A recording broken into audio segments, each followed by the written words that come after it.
right, well, here we go with part 2 of our video series. We're actually in the truck. We're heading out to the plains right now, much like we would if we were actually arriving for a bow hunt. And I'm going to show you guys exactly what you need to look for to see if antelope are actually using those water sources that were identified during your scouting. So we're going to head out here and see what we can find.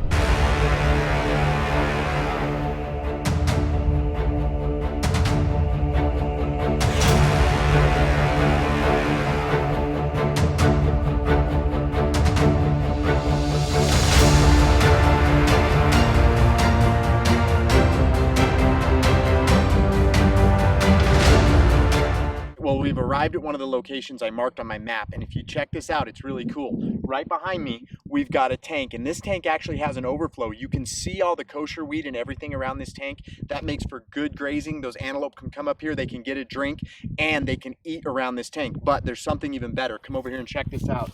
Right here, if you look, we've got an overflow pond. Right here, we actually have water bubbling up from the bottom here, kind of creating a spring. So this is the best of both worlds. These antelope can come here, they can water, and they can get a good bite of lush grass. And here they can water with those eyes up. And if you take a look right over here, if we keep coming, right over here is a great place to put a ground blind. We've got all kinds of thick vegetation, and we can get it blended in and get it right in and get set. This is a place where you can do a same-day set, come in, set the blind, and not have to worry about it.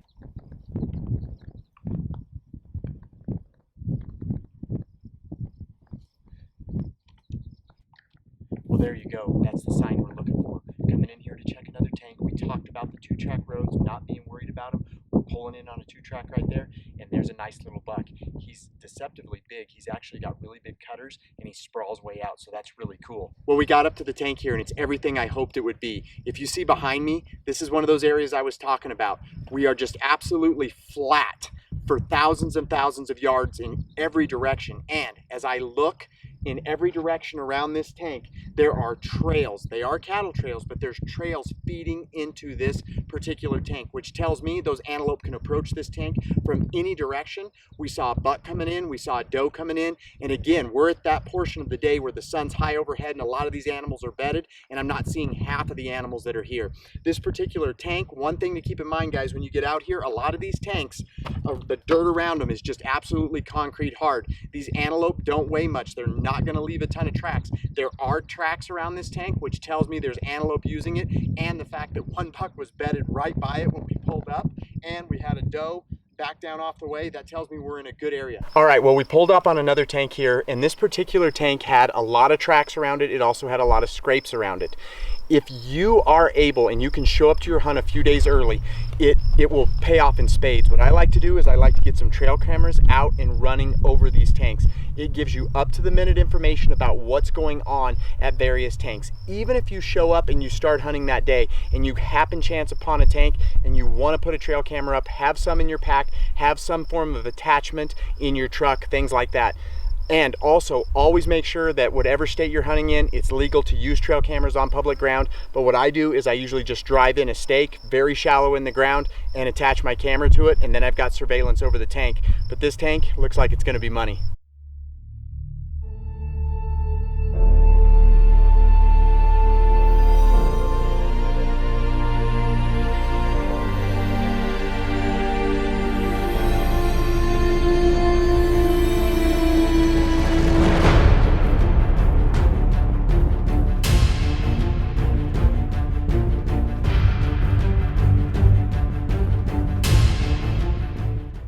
Well, here's something that is a great find anytime you're going in to check those sources that you've marked on your maps. This is a scrape, and pronghorn do scrape much like a whitetail. They'll paw out the ground, they'll urinate in it, and they'll also defecate in it. This whole road is lined with scrapes, so what that tells me is there's a lot of different bucks using this road. We've also seen a lot of tracks, and so when we get up to this next tank, we can expect to find a tank that pronghorn are using. So something to keep in mind when you're coming in and out of these areas. Not only be keeping an eye out for live animals, but keeping an eye out for the sign that they leave behind. Bucks like to scrape a lot. They paw that ground, they urinate, they defecate, and they move on. Yes, we're going to do a little self-filming here, but it's for a purpose, to show you guys. Remember, this is all about education and all about learning antelope habits and knowing which water sources to pick. You can see this 2-track going behind me. It goes to a water source down here that we've previously marked. So we just talked about the scrapes, but I want to show you guys something pretty cool. So we've come down the road since that last scrape, and check this out. Here's another scrape right here. You can see where he scraped, pawed out the ground, and then you can see where he's urinated, and then he's defecated up here in the weeds. Now, if we move up here, I've got my son Hunter. He's standing down the road down here. He's standing at the other scrape. So we're gonna head over towards him. Right now, he's actually just standing up here at the other scrape. So we're gonna get up here. We're just gonna leave this camera rolling so that you guys can see that this is one of those spots you love to find, because bucks are traveling this. This whole road is just littered with tracks. And then we'll get up here where Hunter is, and there's gonna be that other scrape. And there was a couple other scrapes even before that. So these bucks are laying down a good scrape line, and that's something that we really like to find when we're coming in to check water sources, because this road goes right to a water source. So you can see Hunter standing there, and there's our other scrape. There's the big urine spots. There's a bunch of poo. So that's what we're looking for. And so now we're gonna head on down to the water, see what it looks like. Let's roll. Well, we're getting closer to the tank now, and it just keeps getting better and better. This is one of those things we talked about when we were doing our digital scouting. If you look here, we've got a cattle trail going right across the road right here, and it follows right up into that valley cut. And like I said, a lot of times those pronghorn will actually travel those cattle trails. So if you check this out, look at this. We've got pronghorn tracks, boom, boom, all coming down through here when it's rained. Tracks, tracks, tracks, a bunch of tracks right here in the road, and then hitting the cattle trail right here. And then look at right here, we got tracks right here, fresh tracks in the mud going up. And if you look up that little draw and follow that cattle trail right up, you'll be able to see the lip of the tank right up there at the top. There's a tank sitting right up there, the lip of it's there. All the sign says this is a spot where a bow hunter needs to be, and it was a spot that we found using Onyx and our digital scouting. So I'm super excited about that. Let's go check that tank out. All right, well, we've made it up here to the tank, and it is absolutely everything we hoped it would be. If you take a look here, this is exactly one of those scenarios that we were talking about. We've got a tank up on an elevated point, super flat behind me, super flat going this way. It's absolutely awesome. Plenty of tracks around it, scrapes all the way down the road leading up to it. The cattle trails coming to the tank in every direction have tracks on them.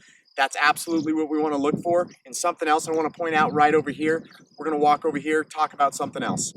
All right, something else we want to keep in mind. When I find a tank or pond that I absolutely am certain I'm going to put a ground blind, I got to start looking for areas where I know that ground blind needs to go.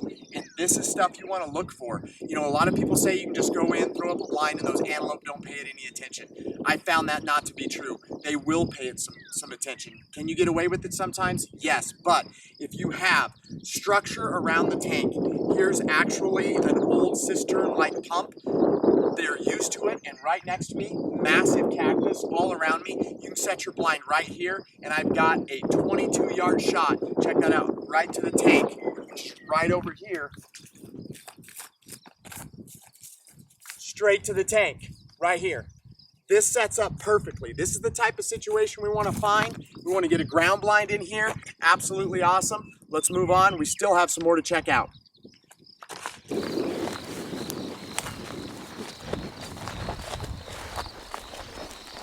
Well, like I said, it's not always sunshine and roses.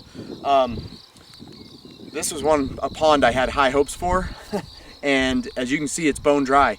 Now, on the map, it shows that it's holding water, and that's one of those things that you got to keep in mind. We have had very limited rainfall this year, and this just did not collect water. So we got to come in though, check it out, and we can get right out of here. But remember, not every pond or tank you come to is going to be that perfect one. We just found a beautiful one. This one was a bust. You got to get on to the next one. That's why it's so important when you're doing your mapping to find multiple water sources so that you can bounce from water source to water source using your Onyx maps and getting from spot to spot quickly and efficiently.